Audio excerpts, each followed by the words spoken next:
Pernah kepikiran gak sih bagaimana jika ada kasus pelecehan seksual tetapi yang diuntungkan malah pelaku pelecehan seksual tersebut?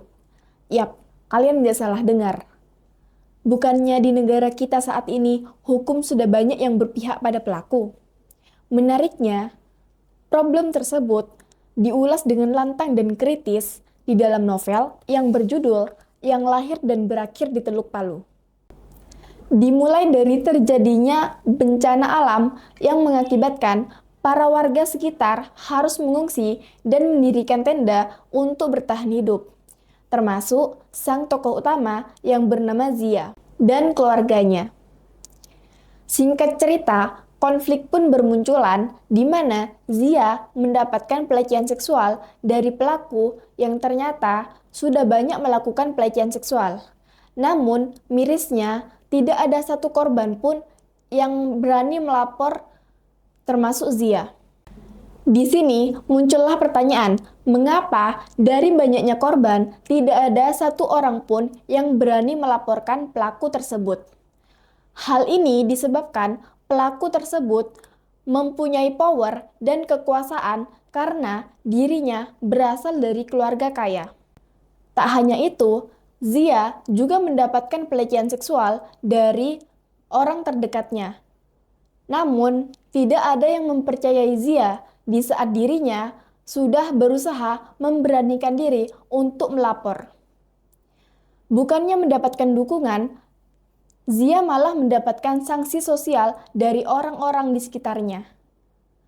Hingga pada suatu saat, Zia sudah tidak mampu untuk bertahan dan memilih pergi meninggalkan keluarganya.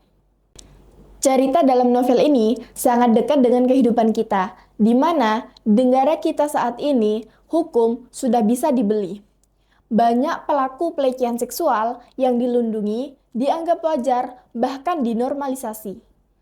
Sedangkan para korban mendapatkan label aib, stigma, bahkan sanksi sosial. Di sini, kita bisa menilai bahwasanya hukum di negara kita bukan hanya rusak, tetapi sudah hancur. Bagaimana bisa orang yang jelas-jelas salah masih saja dibela hanya karena orang tersebut memiliki kertas bernilai yang bernama uang? Untuk apa adanya hukum jika keadilan tak bisa ditonggakkan?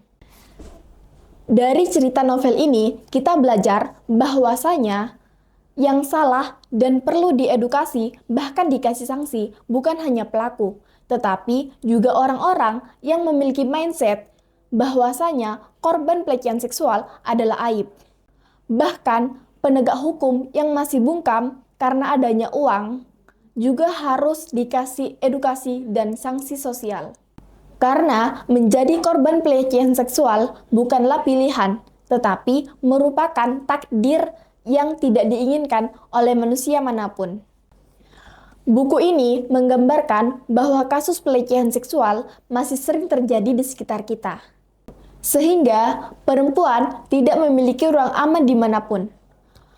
Buku ini cocok dibaca buat kalian yang masih takut untuk menyuarakan kurangnya ruang aman buat perempuan atau korban pelecehan seksual sebagai bentuk keberanian untuk mendapatkan keadilan.